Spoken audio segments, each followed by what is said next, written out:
पूजन भावे वाळिन म्हणे नावा त्वमेव माता पिता त्वमेव बंधुश्च सखा त्वमेव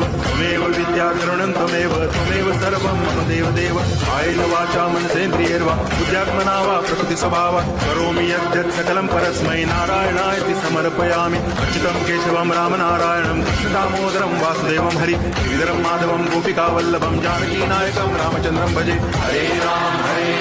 राम राम हरे हरे हरे कृष्ण कृष्ण कृष्ण हरे